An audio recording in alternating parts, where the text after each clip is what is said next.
વિદ્યાર્થી મિત્રો, આશા છે આપ કુશળ મંગલ હશો અને આપનો પરિવાર પણ કુશળ મંગલ હશે અને રહે તેવી સમીરની દુઆ છે, પ્રાર્થના છે. આપ પણ મારા માટે દુઆ કરશો. આ પહેલાં એક પ્રી પોસ્ટ મૂકી હતી નામાના મૂળ તત્વો માટે ધોરણ 12માં. એના પછી ચેપ્ટર નંબર 1 ભાગીદારીના હિસાબોના વિષય પ્રવેશની એક પોસ્ટ મૂકી હતી. કંઈ પણ આજે વિષય વિશે કહું એના પહેલાં કેટલીક સ્પષ્ટતાઓ તમારી સાથે કરી લેવા માગું છું. પહેલી વાત એ છે કે મારી કેટલીક મજબૂરીઓ છે તબિયત અને સેહતની, કે હું બોર્ડ ઉપર કામ કરી શકું અને આખા દાખલા ગણાવી શકું એવી પરિસ્થિતિમાં નથી, તો પણ ક્યારેક પ્રયત્ન કરીશ. બીજું,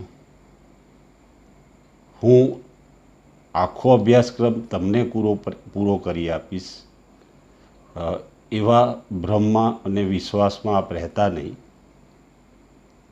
સમીર ઓનલાઈન એકેડેમિક જે એજ્યુકેશન છે એમાં હું આપને એકાઉન્ટન્સીમાં મારા વિષયમાં આ વિષયમાં સારા ગુણ આવે એટલા માટે કેટલીક ગોલ્ડન કીઝ આપીશ.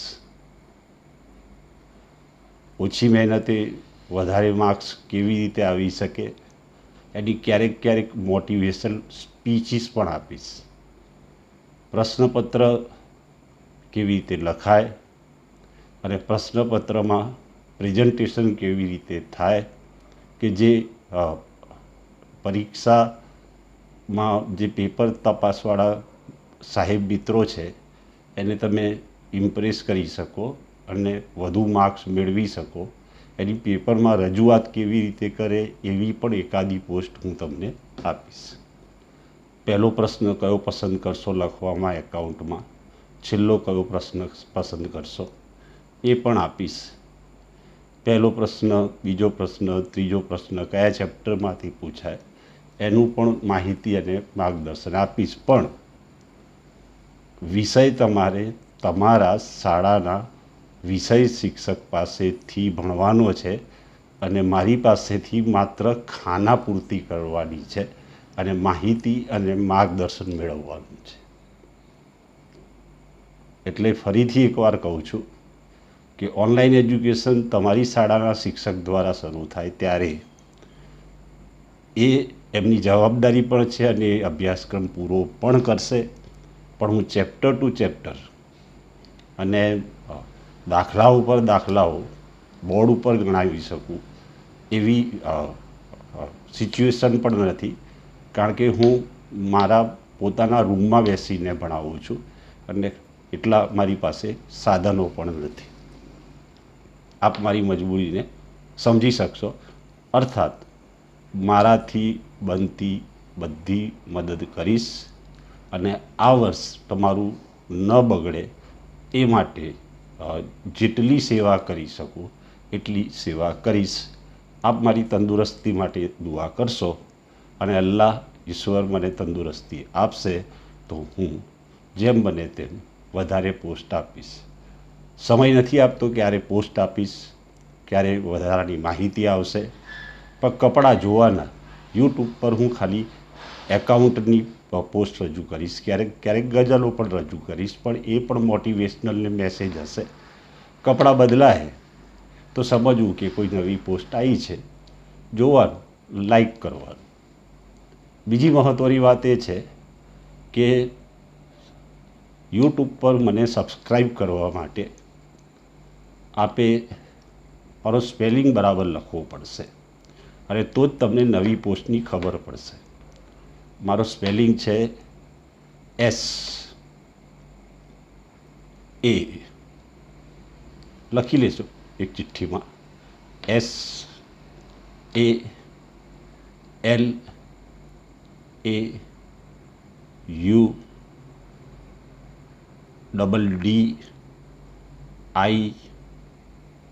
સલાઉદ્દીન ફૂલ stop G for God G full stop MODASIA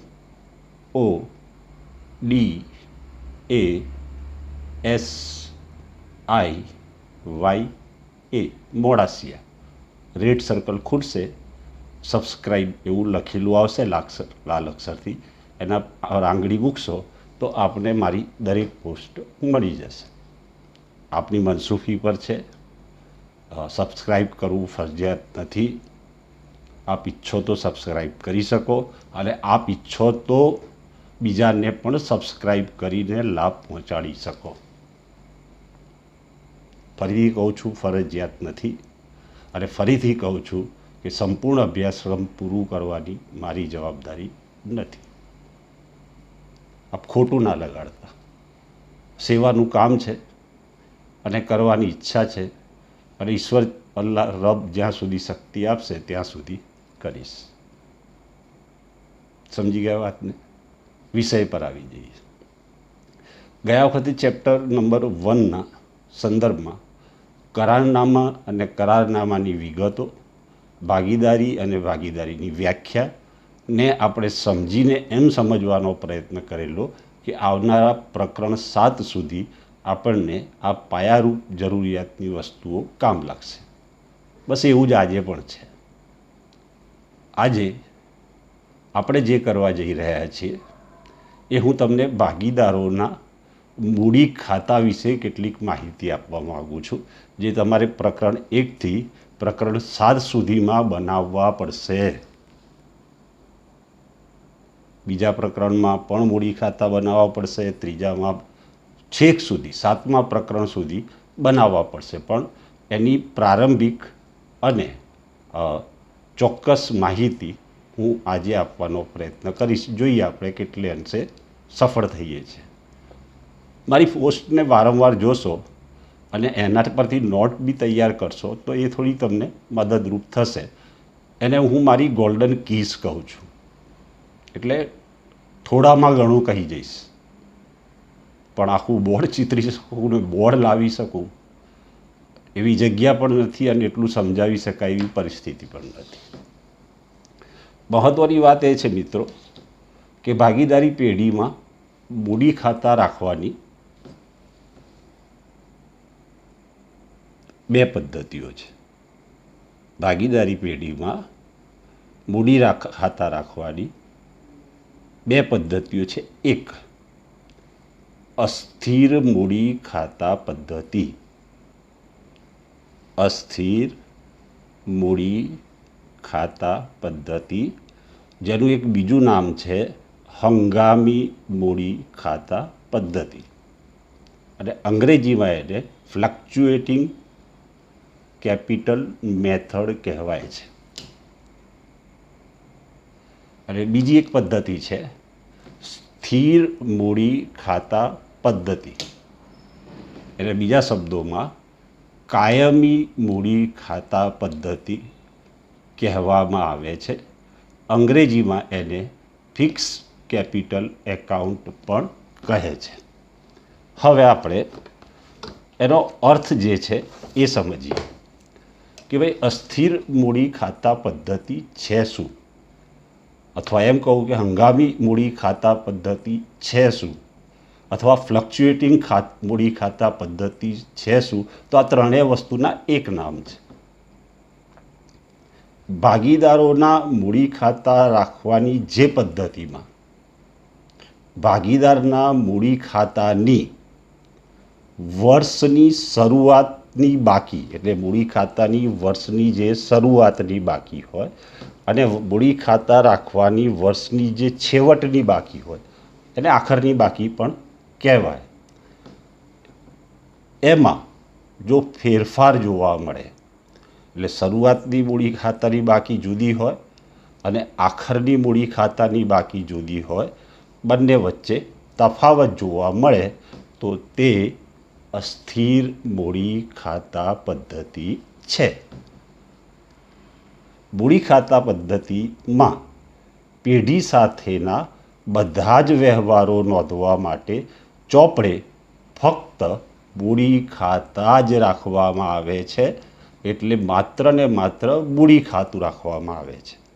બીજા કયા ખાતા રાખવામાં આવે છે એ પાછું સમજાવીશ. કન્ફ્યુઝ ના થતા, ઉતાવળા પણ ના થતા, શાંતિથી સમજીએ, કંઈ ઉતાવળ નથી.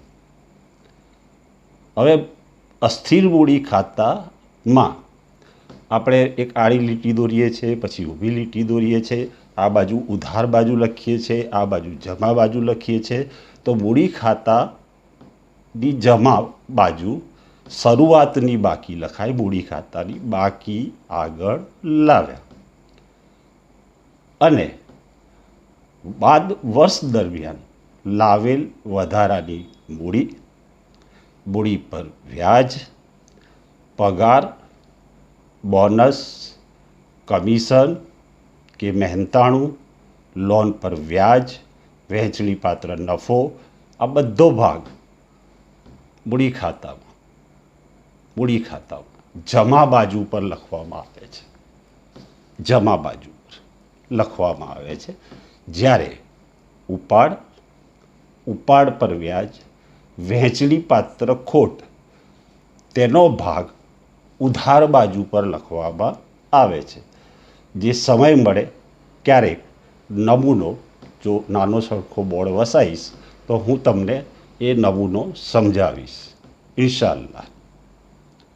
હવે બીજી પદ્ધતિ છે સ્થિર મૂડી ખાતાની પદ્ધતિ.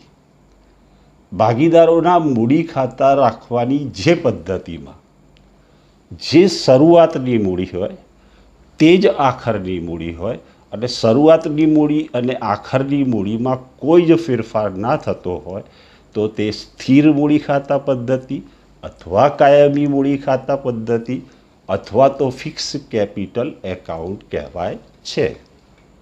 બસ આટલું સમજવું છે આપણે આજે. પોસ્ટની પણ એક મર્યાદા છે.